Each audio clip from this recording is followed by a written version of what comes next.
কেমন হইব যদি কিয়ামতের ময়দানে আপনি নবীর পিছনে পিছনে ঘুরেন? এটা কেমন হইতে পারে? গভীর মনোযোগ দিলের কান দিয়ে একটু শোনেন তো বিষয়টা। ডক্টর ইউনূস সাহেবের পিছনে পিছনে হাঁটতে যদি সম্মান বেড়ে যায়, তো কেমন হইতে পারে ওই দিন, যেদিন কিয়ামতের ময়দানে লক্ষ লক্ষ কোটি কোটি মানুষের সামনে আপনি দয়াল নবীজির পিছনে পিছনে হাঁটবেন, নবীর সাথে জান্নাতে যাবেন? এটা কেমন লাগতে পারে আপনাদের কাছে? তা আপনারা কি চান যে আমি আমার দয়াল নবীজির পিছনে পিছনে জান্নাতে যাব? চান তো? জোরে কর না, চান? তাহলে একটা আমল বলি আপনাদেরকে। মান আহাব্বা সুন্নতি ফাকাদ আহাব্বানি ওয়া মান আহাব্বানি কানা মাই ফিল জান্নাহ। দয়াল নবীজি বলছে, যে ব্যক্তি আমার সুন্নতকে ভালোবাসে সে প্রকৃতপক্ষে আমাকে ভালোবাসে, আর যে ব্যক্তি আমাকে ভালোবাসবে ওই ব্যক্তিটা আমি দয়াল নবীর সাথে কিয়ামতের ময়দানে জান্নাতে প্রবেশ করবে। নবী বলতেছে আমার সাথে ওই ব্যক্তি জান্নাতে প্রবেশ করবে। সুবহানাল্লাহ। আমরা জীবনের প্রত্যেকটা ক্ষেত্রে সুন্নতকে প্রাধান্য দিব। কিছুদিন পূর্বে কিন্তু ডক্টর ইউনূস সাহেব জাতিসংঘে গেছিল প্রোগ্রামে। তার সাথে যারা গেছে মাশাআল্লাহ মানুষ অনেক আলোচনা করছে, দেখছো ডক্টর ইউনূস সাহেবের সাথে আমাদের উমুক সন্তান জাতিসংঘে গেছে। ডক্টর ইউনূস সাহেবের সাথে বসলে আপনার সন্তানের দাম বেড়ে যায়। ডক্টর ইউনূস সাহেবের সাথে যখন জাতিসংঘের প্রোগ্রামে যায় আপনার সন্তানের দাম বেড়ে যায়, কারণ সে তো এখন বর্তমান প্রধান উপদেষ্টা। তার সাথে উঠলে, তার সাথে বসলে, তার সাথে চলাফেরা করলে দাম বেড়ে যায়, সম্মান বেড়ে যায়। তার সাথে আপনি ঘুরতেছেন, ছবি তুলে পিকচার তুলে আবার ফেসবুকে আপলোড করে, আর মানুষ ভাবে ডক্টর ইউনূস সাহেবের পিছনে পিছনে ঘুরে আমাদের সন্তান সলিমুল্লাহর ছেলে কলিমুল্লাহ। সম্মান বেড়ে যায়। তো কেমন হইব যদি কিয়ামতের ময়দানে আপনি নবীর পিছনে পিছনে ঘুরেন?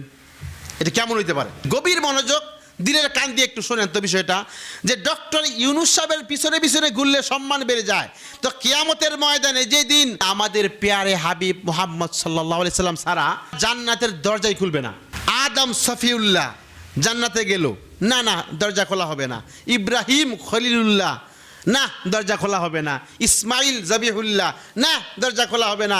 মুসা কালিমুল্লাহ, আমি আসছি, আমি মুসা কালিমুল্লাহ, দরজা খোলো, না না খোলা হবে না। হযরত ঈসা রুহুল্লাহ, না না দরজা খোলা হবে না, যতক্ষণ পর্যন্ত মুহাম্মাদুর রাসূলুল্লাহ সাল্লাল্লাহু আলাইহি ওয়াসাল্লাম না আসবে। তো কি সুপার পাওয়ার! মুহাম্মদ সাল্লাল্লাহু আলাইহি ওয়াসাল্লাম ছাড়া তো শাফায়াতে কুবরা কেউ কথাই বলতে পারবে না। শাফায়াতে কুবরাতে কেউ সাহসই পাবে না, আল্লাহর সামনে কথাই বলতে পারবে না। তো ডক্টর ইউনূস সাহেবের পিছনে পিছনে হাঁটতে যদি সম্মান বেড়ে যায়, তো কেমন হইতে পারে ওই দিন, যেদিন কিয়ামতের ময়দানে লক্ষ লক্ষ কোটি কোটি মানুষের সামনে আপনি দয়াল নবীজির পিছনে পিছনে হাঁটবেন, নবীর সাথে জান্নাতে যাবেন? এটা কেমন লাগতে পারে আপনাদের কাছে? তা আপনারা কি চান যে আমি আমার দয়াল নবীজির পিছনে পিছনে জান্নাতে যাব?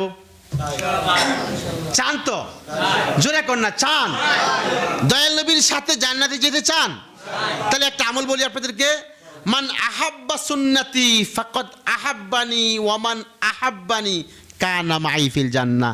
দয়াল নবীজি বলছে, যে ব্যক্তি আমার সুন্নতকে ভালোবাসে সে প্রকৃতপক্ষে আমাকে ভালোবাসে, আর যে ব্যক্তি আমাকে ভালোবাসবে ওই ব্যক্তিটা আমি দয়াল নবীর সাথে কিয়ামতের ময়দানে জান্নাতে প্রবেশ করবে। নবী বলতেছে আমার সাথে ওই ব্যক্তি জান্নাতে প্রবেশ করবে। সুবহানাল্লাহ। আমরা জীবনের প্রত্যেকটা ক্ষেত্রে সুন্নতকে প্রাধান্য দিব। আমরা খাইতে বসছি, চিন্তা করবেন মান আহাব্বা সুন্নতি ফাকাদ আহাব্বানি ওয়া মান আহাব্বানি কানা মাই ফিল জান্নাহ। খাইতে বসছি, চিন্তা করবেন আমার দয়াল নবীজি তো দস্তরখানায় খাবার খাইতো, দস্তরখানা বিছিয়ে খাবার খাবেন। ওযু করতেছেন, আমার দয়াল নবীজি তো ওযুর সময় কি করতো? মিসওয়াক করতো। তো মিসওয়াক করে তারপর ওযু করবেন।